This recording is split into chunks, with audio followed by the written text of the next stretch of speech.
मथुरेच्या सीमेमध्ये आलेले.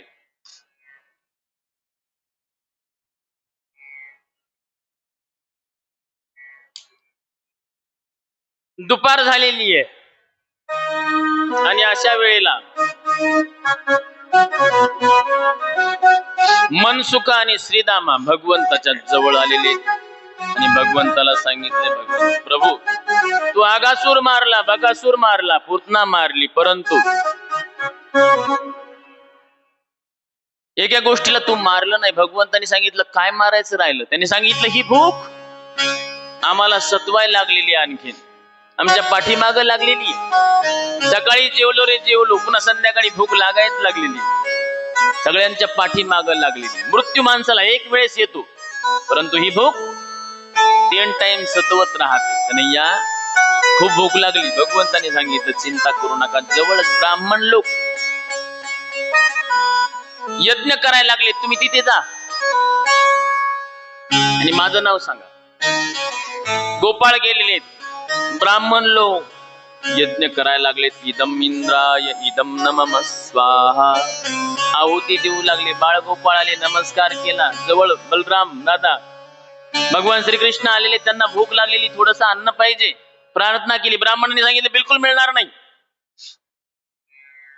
खूप आग्रह केला. ब्राह्मणांनी सांगितलं अरे तुम्हाला अक्कल नाहीये?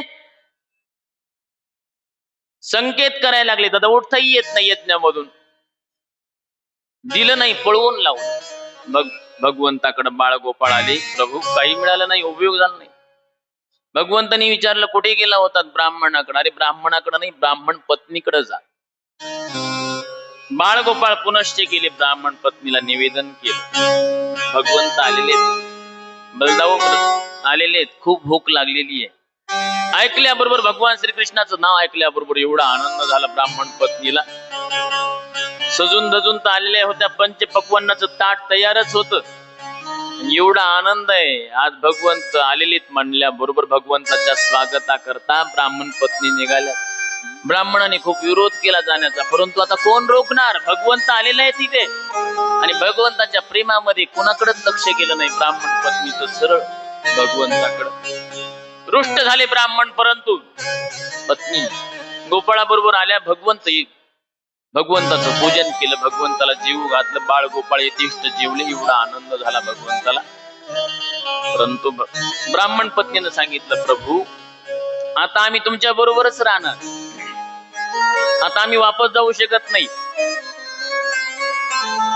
आमच्या मालकाने आम्हाला जाण्याकरता मना केलं, तरी पण आम्ही त्यांचं न ऐकता इथं आलो. प्रभू आता आम्ही तुमच्या जवळ. भगवंताने सांगितलं चिंता करू नका. गोपिकांनो, माझा कृपा आशीर्वाद आहे. तुम्हाला पाहिल्यानंतर ब्राह्मण लोक तुमचं काय करतात? पूजन करतात. माझा आशीर्वाद. भगवंताने आशीष दिला. ब्राह्मण पत्नी आल्या आणि खरोखर ज्याच्या करता दिव्य यज्ञ करू लागल्या, ब्राह्मण लोक त्यांना समजलं तो परमात्मा इथं आला आणि आपण यज्ञ करत बसलो. आल्याबरोबर ब्राह्मण पत्नींना ब्राह्मणाने नमस्कार केला. धन्य भाग आहेत तुम्ही, तुम्हाला ते तत्व समजलं लवकर. आणि खरोखर स्त्रियांच्या अंतःकरणामध्ये प्रेम असतं, लवकर प्राप्त होतं बरं. आणि याच प्रेमाच्या माध्यमातून तो परमात्मा. म्हणून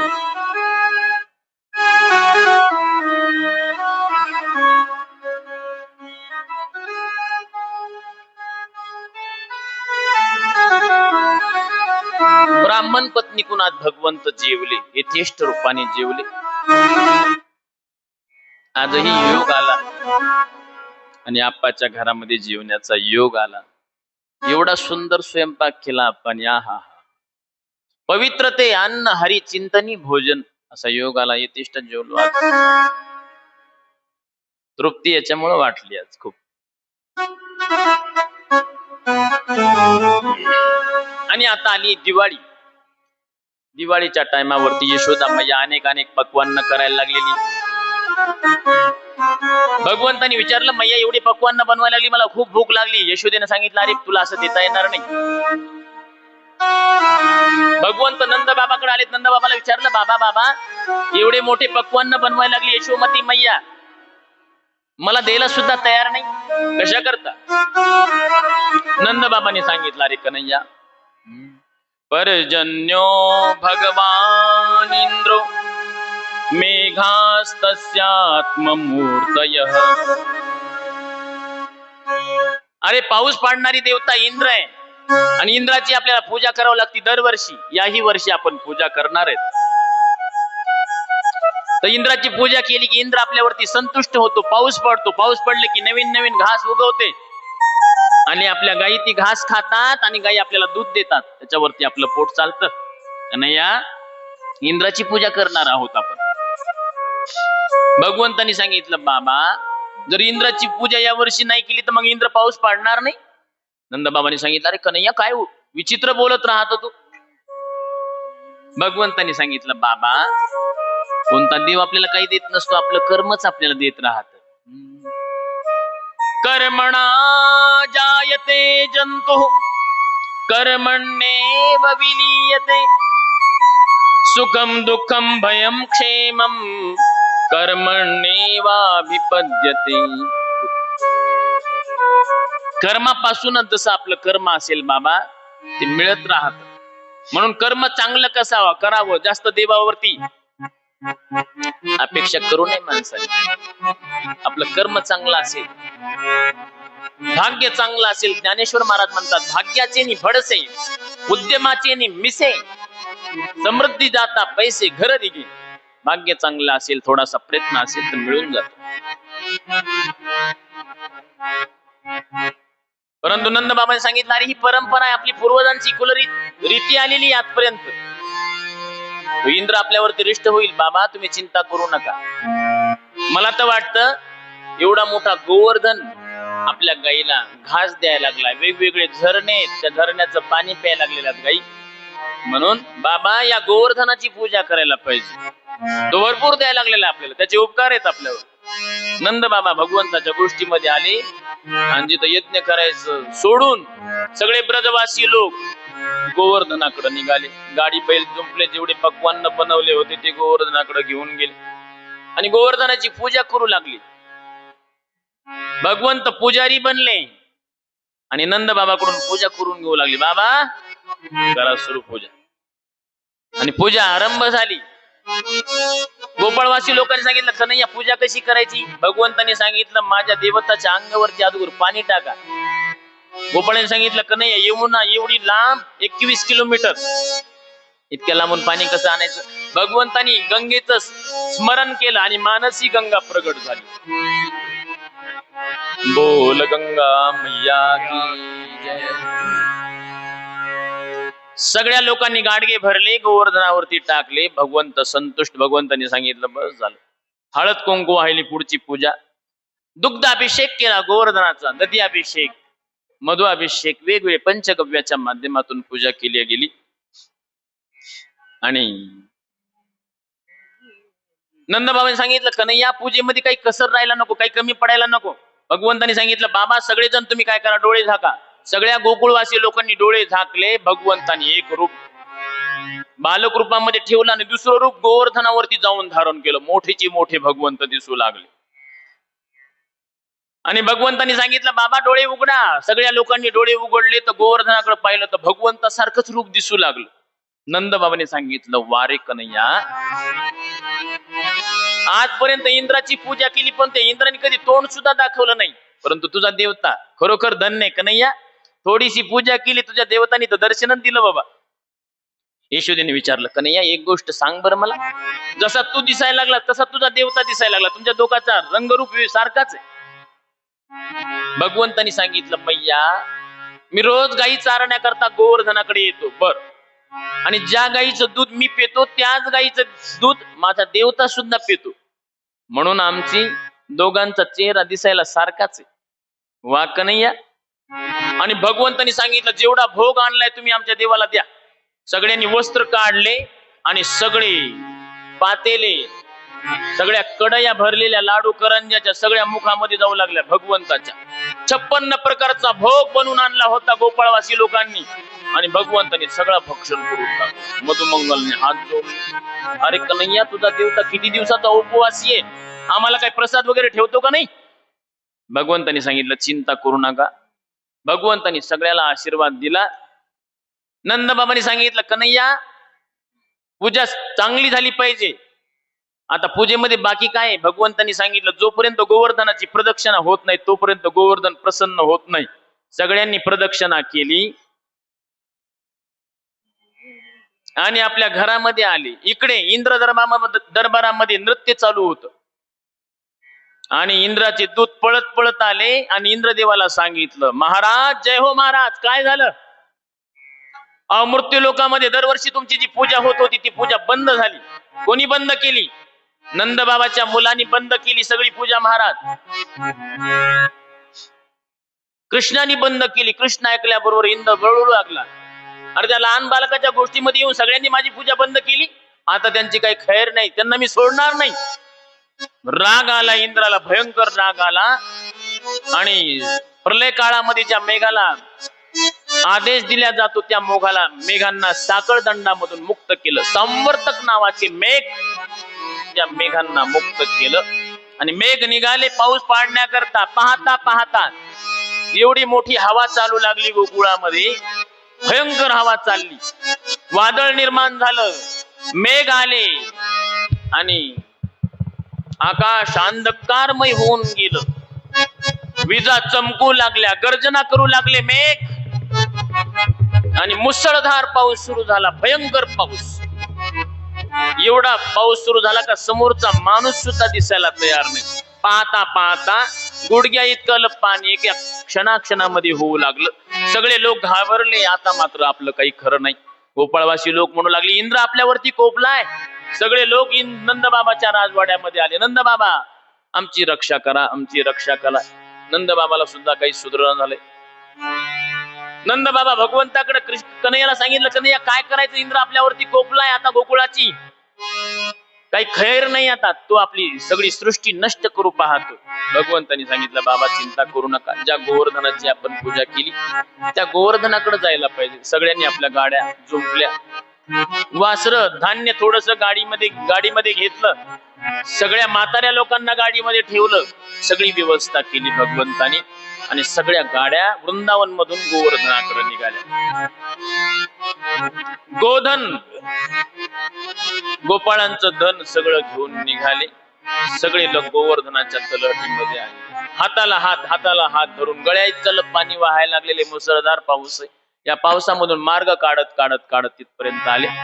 नंदबाबांनी सांगितलं कन्हैया काय करायचंय? भगवंतानी सांगितलं माझा देवता काय म्हणतो पाहू. भगवंतानी डोळे बंद केले आणि डोळे उघडले. बाबाला सांगितलं बाबा माझा देवता म्हणतो माझी छत्री करा. नंदबाबांनी सांगितलं कन्हैया एवढा मोठा 7 कोसाचा गोवर्धन याची छत्री कशी बनवावी? भगवंतानी सांगितलं माझ्या देवतांनी सांगितलं याचा अर्थ आपण प्रयत्न करू. भगवंतानी थोडीशी ताकद लावली. गोपाळांनी सुद्धा ताकद लावली आणि भगवंतानी डाव्या करंगळीच्या माध्यमातून तो गोवर्धन उचल. इति युक्तेन एकेन हस्तेन कृत्वा गोवर्धनाचलम् दधार लीलया कृष्ण छत्राकमिव बालकम्. जसं पावसाळ्यामध्ये दृष्टांत दिला शुभदेव महाराजांनी. पावसाळ्यामध्ये कुकुरमुत्ता असतं का नाही छत्री, रोडवरती किनाऱ्यावरती उगवत लहान बालक ओबडतात आणि तिला असं धरतात. त्या पद्धतीनं एवढ्या लीलामध्ये भगवंतानी तो पर्वत धारण केला आणि सगळ्या ब्रजवासी लोकांना मध्ये आणलं. नंदबाबाला सांगितलं. नंदबाबा सगळ्यांना मध्ये, सगळे ब्रजवासी लोक गोकुळवासी लोक मध्ये आले आणि 7 दिवस इंद्र पाऊस पाडू लागला. 7 दिवस 7 रात्र. भगवंताचं वय 7 वर्षाचं आहे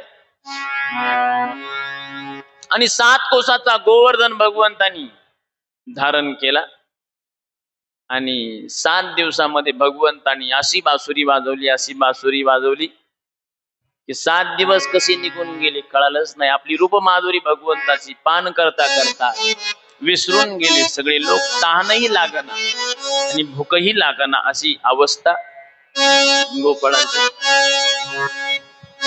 बासुरीच्या धुनाच्या माध्यमातून सगळे लोक आपल्या स्वतःला विसरून गेले. जेवढं पाणी होतं इंद्राकडं त्या मेघाकडं सगळं पाणी वज्राच्या माध्यमातून घात करू लागला तो, परंतु काहीच झालं नाही. भगवंताची कृपा. या माध्यमातून पाणी संपलं, सूर्य उदित झाले, सूर्याचा प्रकाश दिसू लागला. भगवंतांनी सांगितलं, बाबा संकट टळले, बाहेर या. सगळे बाहेर आले आणि ज्या जागेवरती उचलला होता तसाच तो पर्वत त्या जागेवरती ठेवला भगवंतांनी. आजही त्या गोवर्धनाची दिव्य पूजा, पौर्णिमेच्या रात्रीत विशेष पूजा केल्या जाते. त्या गोवर्धनाची प्रदक्षिणाच्या माध्यमातून अनेक लोक पूजा करत राहतात. तेरो सब संकट मिट जाए, तो पूजा कर गोवर्धन की. म्हणून आपले सगळे संकट नष्ट होतात गोवर्धनाचं रोज स्मरण जरी केलं या माध्यमातून.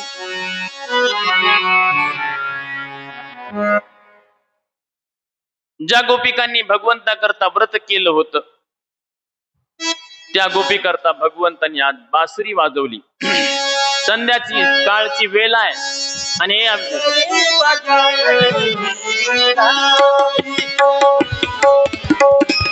बंसरी बजाए गिरधारी कन्हैया, बंसरी बजाए गिरधारी कन्हैया, बंसरी बजाए गिरधारी कन्हैया, बंसरी बजाए गिरधारी कन्हैया,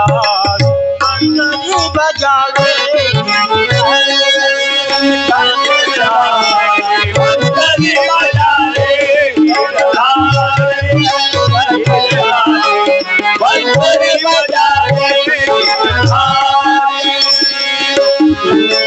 कन्हैया,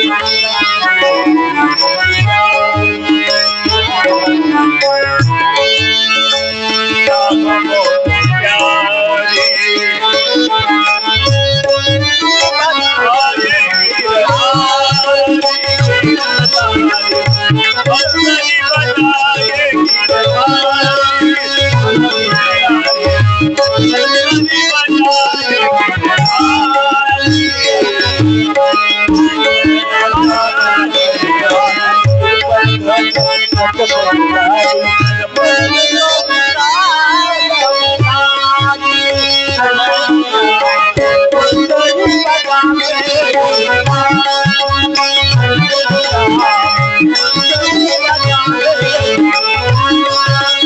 कन्हैया,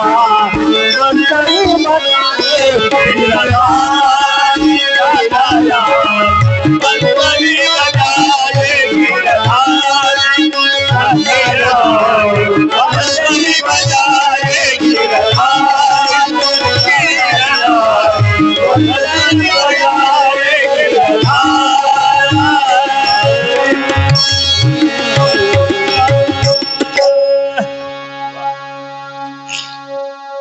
बंसरी बजा गिरिधारी. भगवंतांनी बासुरी वाजवली. पौर्णिमेची रात्र आणि कदंब वृक्षावरती बसून भगवंतांनी बासुरी वाजवली. निशम्य गीतम तदनंगवर्धनम ब्रजस्त्रिया कृष्ण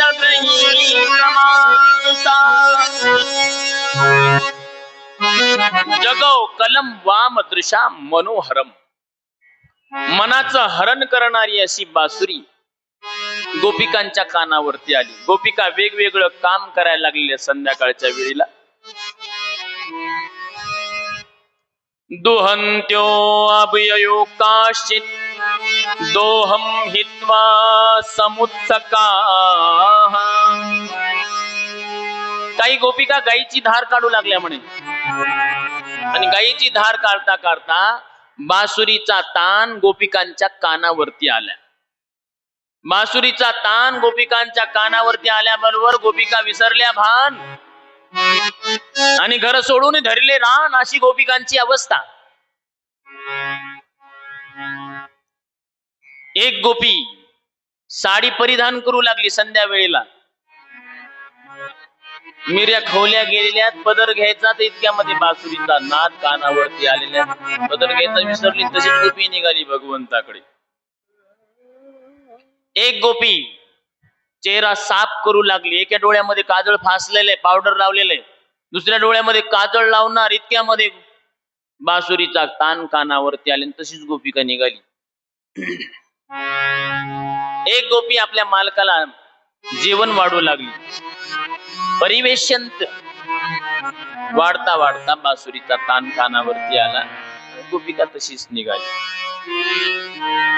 एक गोपी आपल्या मालकाचे चरण दाबू लागली, दाबता दाबता बासुरीचा शब्द कानावरती आला आणि तसंच निघाली. परंतु जाता जाता मालकाने पकडलं, खूपच पळायला लागली इकडे तिकडे, सेवा करता करता पळायला लागली. घरामध्ये कोंडलं आणि दरवाजा लावून घेतला, कडी लावली, कुलूप लावलं, पळ आता कुठं पळते. त्या गोपिकाला खूप वाईट वाटलं. सगळ्या गोपिका जातील, कृष्णाचा रस पान करतील आणि आपण घरामध्ये. परंतु वारे गोपिकांनी घरामध्येच काय केलं, भगवंताचं ध्यान लावलं आणि ध्यानाच्या माध्यमातून शरीराचा त्यागच करून टाकला आणि सूक्ष्म शरीराच्या माध्यमातून सगळ्यात अगोदर भगवंताच्या जवळ जाऊन पोहोचली. हिचं नाव गोपी आहे.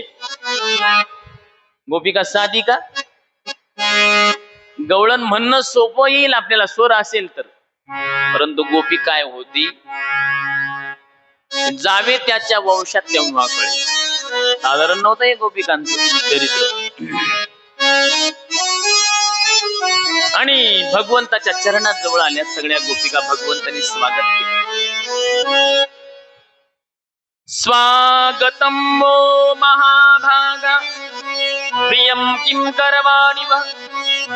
भगवंतांनी स्वागत केलं. गोपिकांना स्वागत आहे, कशा करता आला? भगवंतांनी लगेच प्रश्न विचारला. भगवंतांनी सांगितलं, हो आज पौर्णिमेची रात्र, जंगलाची, जंगल पाहण्याकरता आला. परंतु गोपिकांनो, आता जंगल पाहिले, तुम्ही वापस जायला पाहिजे.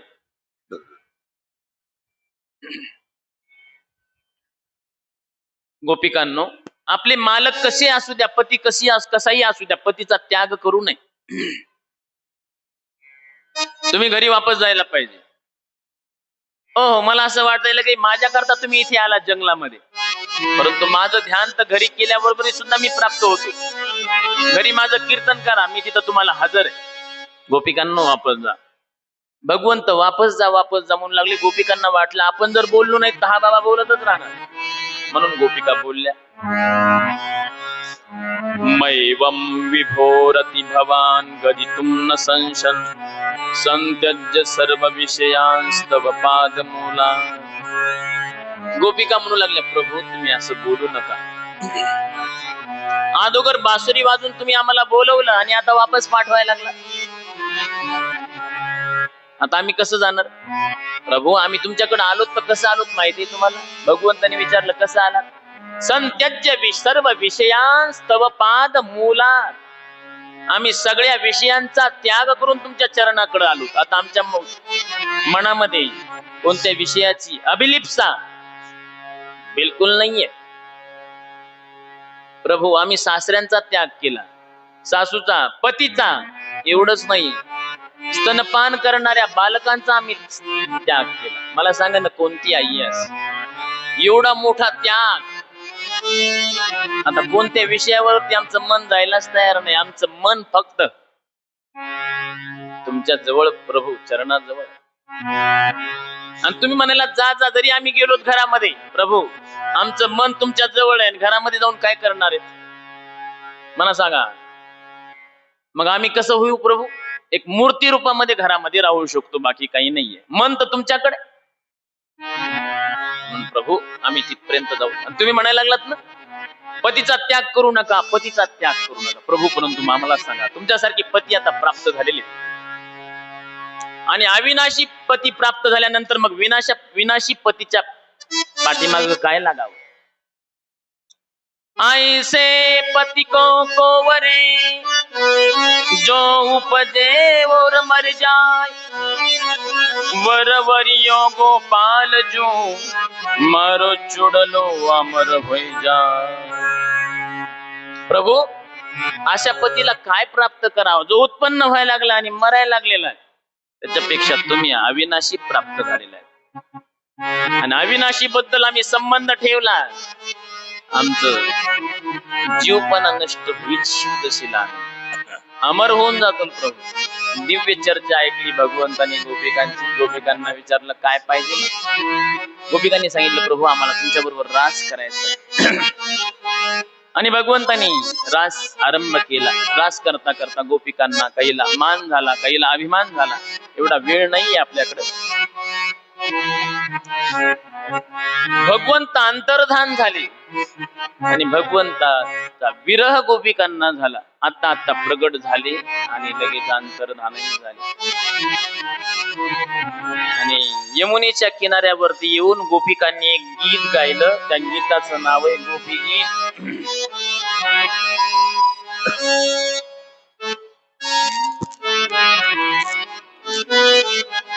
सगळ्यांनी एका स्वरामध्ये गायला सुरुवात केली. त्या गोपी गीताचा आरंभ शुकदेव महाराज वर्णन करतात.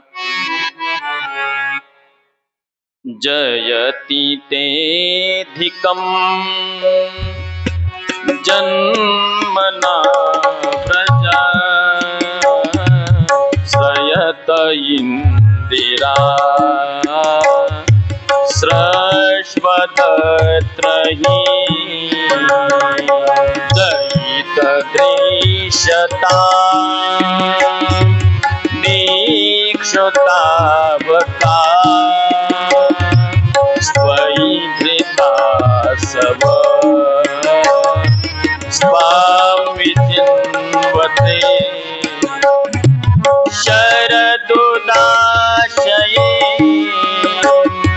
साधु जात सरसी श्रीमुषा तृषा सुरथनाथ ते शुल्कदासिका वरधनी नतो नेह वध.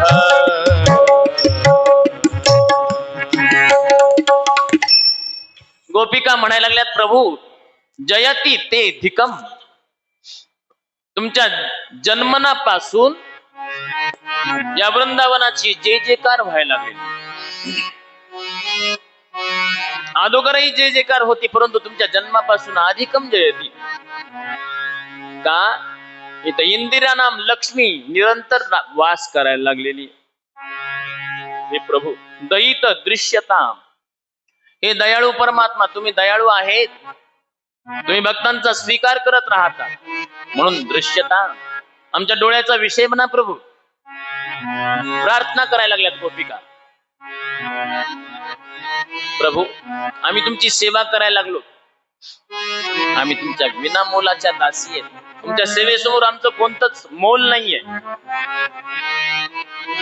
दिव्य प्रार्थना करू लागल्या गोपिका. आणि प्रत्येक वृक्षाला विचारू लागला कृष्ण कुठं पाहिला का कोणीतरी. परंतु दिव्य गीत गाऊन सुद्धा भगवंत प्रगट झाले नाही. गोपिकांना खूप विरह झाला आणि गोपिकांनी रडायला सुरुवात केली. इति गोप्य प्रगायन्त्य प्रलपन्त्यश्च चित्रधा रुरुदो सुस्वरं राजन् कृष्ण दर्शन लालसा. स्वरामध्ये रडायला लागल्यात गोपिका. रुरुदो सुस्वरम, कशा करता रडायला लागल्यात? कृष्णाच्या दर्शना करता रडायला लागल्यात. आणि त्या गोपिकांनी आपल्या डोळ्यातला अश्रू वृंदावनच्या भूमीमध्ये टाकला. आजही तुम्ही वृंदावन मध्ये गेलात ना, वृंदावनचं पाणी खारट आहे पा. त्या गोपिकांनी रडून रडून रडून नयनीच्या उदकाने भिजली ती धरणी. अशी धरणी आहे ती. आणि गोपिकांचे थेंब प्रेमाश्रू या भूमीमध्ये पडले वृंदावनाच्या. आणि प्रेमाच्या माध्यमातून तो परमात्मा प्रगट झाला. तासामाविर्भूत चौरी स्वयमान मुखांबुजः पीतांबरधर स्रग्वी साक्षान् मन्मथ मन्मथ. भगवंत प्रगट झाले. कसे भगवंत? साक्षात मन्मथ मन्मथ. कामदेवाच्या मनाला सुद्धा मोहित करणारं भगवंताचं रूप. गोपिकांनी भगवंताला पकडलं. कुणी चरण पकडले, कुणी हात पकडले, कुणी पीतांबर पकडला. खूपच पळून जाऊ लागलात प्रभू, आता जा बरं. एका गोपिकांनी डोळ्यामध्ये ते रूप साठवलं आणि डोळे बंद करून टाकले. आतमध्ये साठवलं भगवंताला. या माध्यमातून भगवंत संतुष्ट झाले. गोपिकांनो काय पाहिजे? आणि या वेळेस जेवढ्या गोपिका होत्या तेवढे भगवंतांनी रूप बनवलं आणि गोपिका बरोबर रास क्रीडा करू लागले. भगवंत गोपिका बरोबर नृत्य करू लागले. राधा नाचे, कृष्ण नाचे, नाचे गोपी जन. राधा नाचे, कृष्ण नाचे, नाचे गोपी. मन मेरो वन गयो सखी पावन. मन मेरो वन गयो सखी पावन वृंदावन. राधा नाचे, कृष्ण नाचे, राधा नाचे, कृष्ण नाचे, नाचे गोपीना. मन मेरो वन गयो सखी पावन वृंदावन. मन मेरो मन मेरो वन गयो रास रचो है, रास रचो है. यमुना किनारे महारास रचो है. रास रचो है, रास रचो है. यमुना किनारे महारास रचो है. रास रचो है, रास रचो है. यमुना किनारे महारास रचो है. राधा नाचे, कृष्ण नाचे, राधा नाचे, कृष्ण नाचे, राधा नाचे, कृष्ण नाचे, राधा नाचे, कृष्ण नाचे, नाचे गोविंदा. मन मेरो वन गयो सखी पावन वृंदावन. मन मेरो वन गयो सखी पावन वृंदावन. राधा नाचे, कृष्ण नाचे, नाचे गोपीजन. राधा नाचे, कृष्ण नाचे, नाचे गोपीजन. मन मेरो वन गयो सखी रे पावन वृंदावन. मन मेरो वन गयो सखी रे पावन वृंदावन.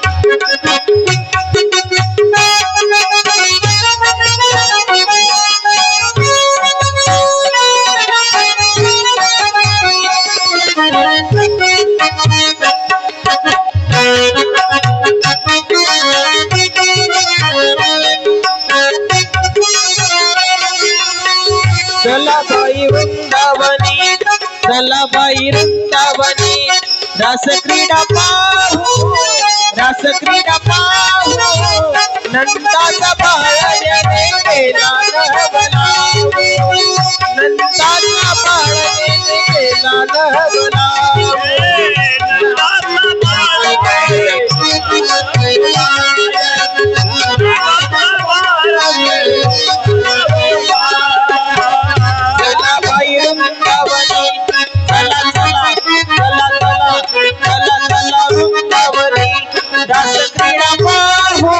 रस क्रीडा पाहू.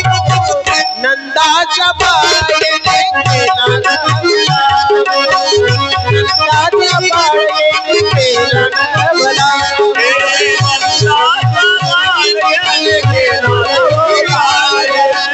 नंदाच्या बाळेने केला नवला.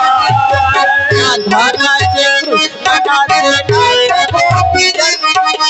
राधा नाचे, कृष्ण नाचे, नाचे गोपीजन. मन मेरो वन गयो सखी रे पावन वृंदावन. मन मेरो वन गयो सखी रे पावन वृंदावन. राधा नाचे, कृष्ण नाचे, नाचे गोविंदा. राधा नाचे, कृष्ण नाचे, नाचे गोविंदा.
झाली.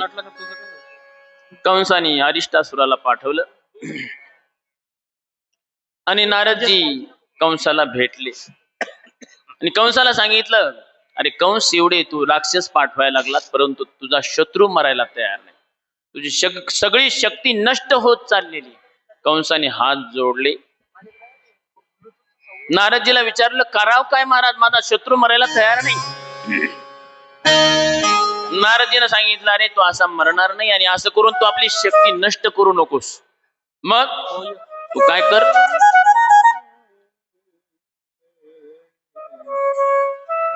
यज्ञाचं आयोजन कर आणि या यज्ञाच्या आयोजनावरती मल्ल युद्धाचं आयोजन कर आणि याचं औचित्य साधून अनेक लोकांना, तू राजा लोकांना बोलव आणि मल्ल युद्ध पाहण्याकरता कृष्ण आणि बलरामजीला सुद्धा बोलवून आण. गोष्ट सांगितली आणि कंसाला आक्रोड महाराजांना पाठवलं भगवंताला आणण्याकरता. आणि इतक्यामध्ये शेवटला कंसाने केशीला पाठवलं, केशी नावाच्या दैत्याला, आणि भगवंतानी त्याचा सुद्धा वध केला. व्योमासुराला पाठवलं, त्याचाही वध केला. संध्याकाळच्या वेळी आक्रोड महाराज आले, नंद बाबाची भेट घेतली. भगवान श्रीकृष्ण आणि बलरामजीनं सुद्धा काकाचं दर्शन घेतलं, आनंद वाटला. आणि संध्याकाळच्या वेळी नंद बाबांनी कंसाला आपलं त्या आक्रोड महाराजांना जीव घातलं, सगळं आतिथ्य केला आणि येण्याचं कारण विचारलं. आक्रोड महाराजांनी सांगितलं, नंद बाबा, कंस महाराजांनी दिव्य मल्ल युद्ध ठेवलेलं आहे आणि अनेक राजे लोक येणार आहेत, ते पाहण्याकरता बलराम आणि कृष्णाला घेऊन जाण्याकरता मी आलेलो आहे. नंद बाबांनी सांगितलं, अरे यांचं काय काम, बलराम आणि कृष्ण लहान आहे, राजे लोक आले येतील, राजे लोकांचं काम. बलराम आणि कृष्ण कशाला. बोल भक्त वत्सल भगवान की जय. या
यशोदा मातेच्या कानावरती शब्द आले आणि यशोदा मातेनं सांगितलं, अरे आक्रोड महाराज, माझा बलराम आणि कृष्ण लहान आहे, मी त्यांना पाठवणार नाही, बाकी काही घेऊन जा, परंतु मी माझ्या कृष्णाला घेऊन जाऊ देणार नाही. नंद बाबाच्या समोर, यशोदेच्या समोर आक्रोडाची एक चलन काय करावं. भगवान श्रीकृष्ण जवळ आले आणि मातेला समजून सांगितलं, मैया, इतके दिवस गायी चारलेले, उद्याच्याला जाईल, परवाला मल्ल युद्ध पाहिल आणि लगेच वापस येईल. आई जाऊ दे ना मला. यशोदेनं सांगितलं, लाला मी तुला जाऊ देणार नाही, तू फार नटकट आहेस, काय करशील सांगता येत नाही. बलराम दादानी सांगितलं, मैया, मी सुद्धा याच्या सोबत जाणार आहे, त्याचं सर्वस्व लक्ष मी घेईल, तू चिंता करू नकोस. यशोदेनं सांगितलं, अरे बलराम, मी काही द्यायला तयार आहे आक्रोडाला, परंतु मी कृष्णाला देऊ शकत नाही. माझा लगे तो प्राण घेऊन जा म्हणा त्याला, परंतु मी कृष्णाला देऊ शकत नाही रे, त्याच्या वाचून मी जगू शकत नाही. तुला माहिती नाही बलराम, त्याला घडी घडीला भूक लागते, इथे कोण देणार आहे. बलरामजीने खूप समजून सांगितलं, मैया, आणि समजून सांगण्यामध्ये सगळी रात्र व्यतीत होऊन गेली. आणि सकाळी सकाळी गोपिकांच्या कानावरती गोष्ट आली.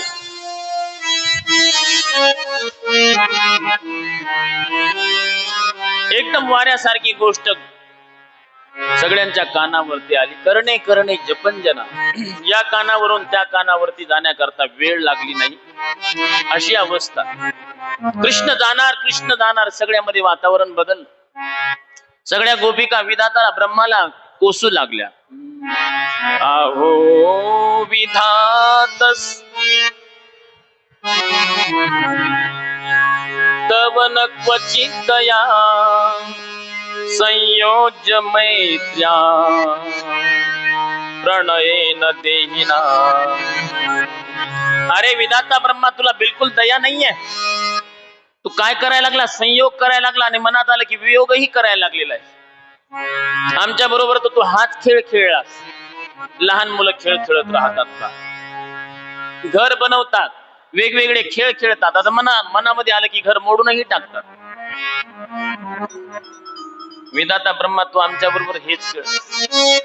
आम्ही भगवंताबरोबर संबंध जोडला, त्याच्याकरता आम्ही रस्त्यावरती आलो आणि आज तू मोडून टाकायला लागला. तुझ्या मनामध्ये बिलकुल दया नाहीये. हा अक्रूर आलाय आमच्यावरती. अरे हा, याचा नाव अक्रूर नसायला पाहिजे, खरा हा क्रूर आहे.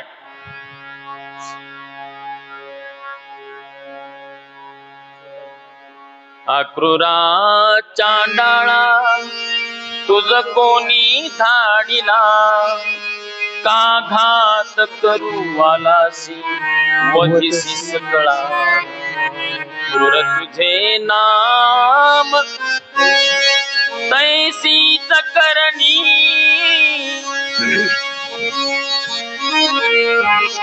या नंदाचे अंगणी मिळाल्या गवळणी.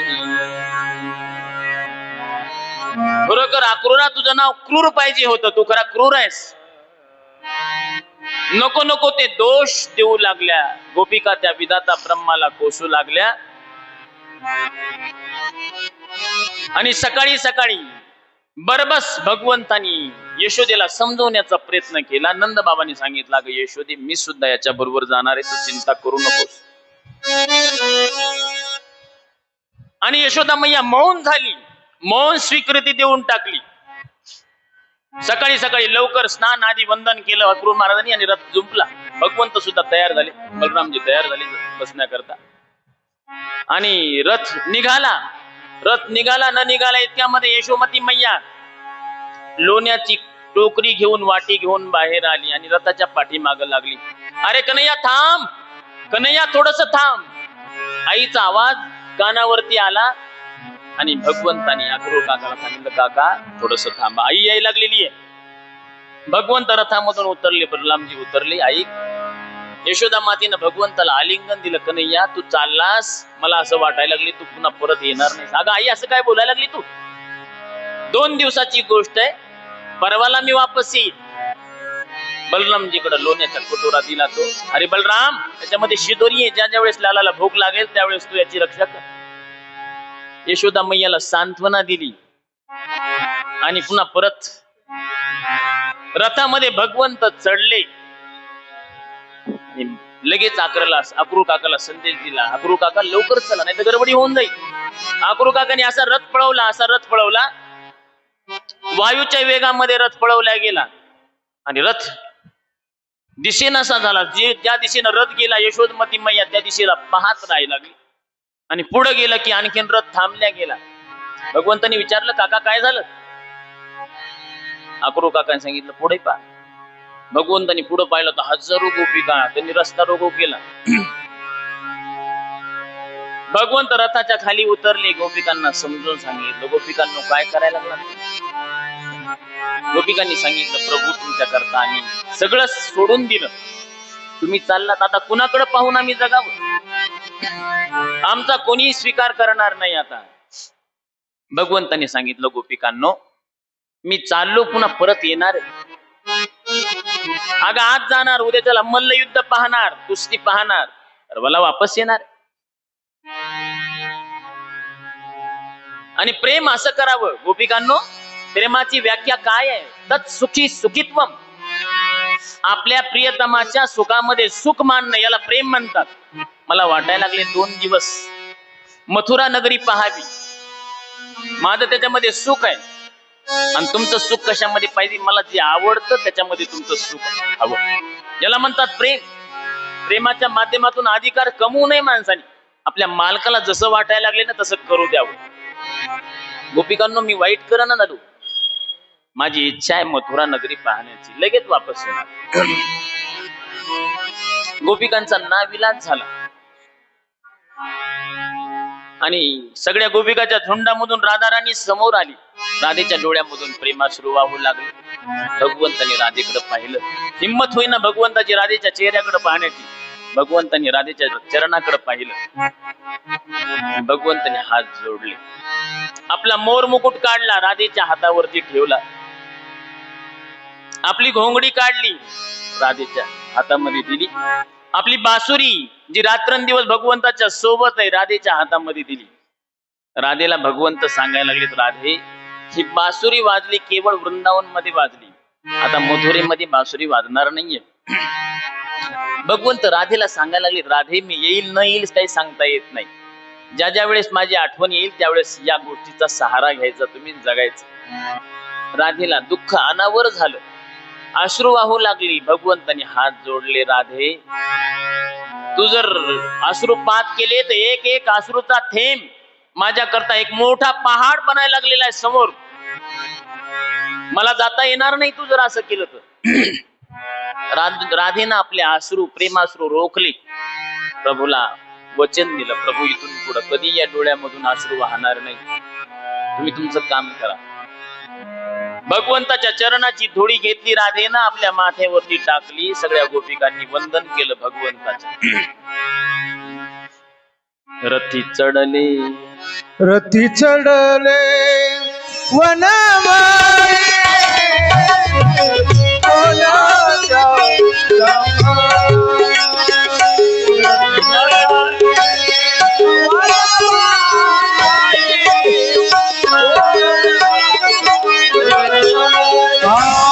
भूमी पडल्या वनमाळी,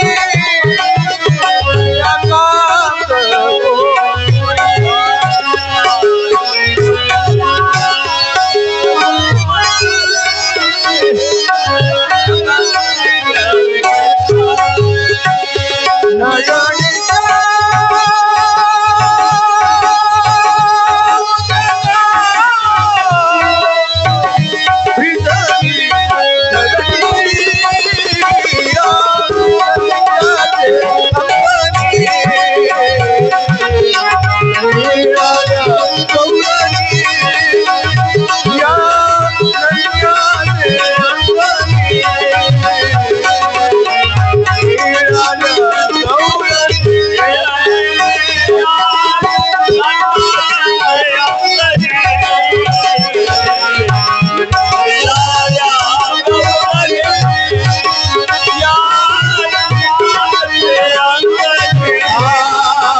रथी चढले वनमाळी.